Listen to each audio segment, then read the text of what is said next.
poetry. I will never play pimp to the pros for $1.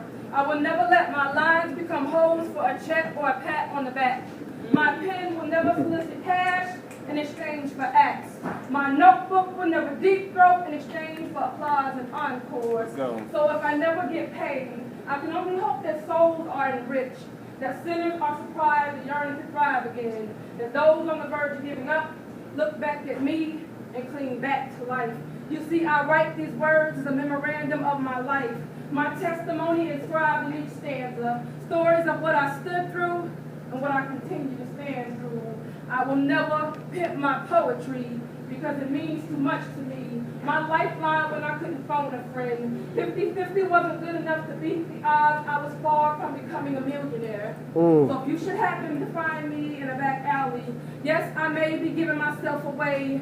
There was no charge, and yes, my legs were open, but only as I squat down to give somebody in need an orgasm of poetry. You see, sometimes, in some ways, I'm similar to a crack fiend that summons herself to turn tricks.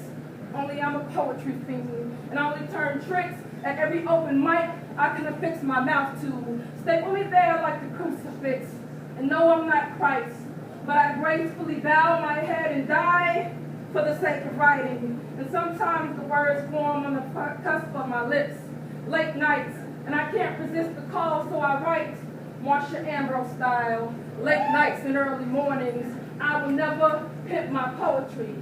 So if anybody ever asks you why I spit, it will never be for the money.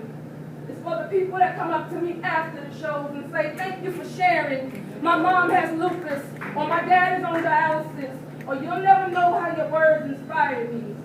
Or for the ones that say nothing at all, just listen attentively to my words. I will never pimp my poetry. I will never alter the way I conduct myself on stage for popularity's sake. I will never allow myself to be subject to the very gift that made me. You see, this is why I choose to stay home on a ride night. Sex is so taboo, and my poetry is not a game. You see, the anointing comes at a cost, and it hurts to pay this price. That's why I will never pimp my poetry. All right.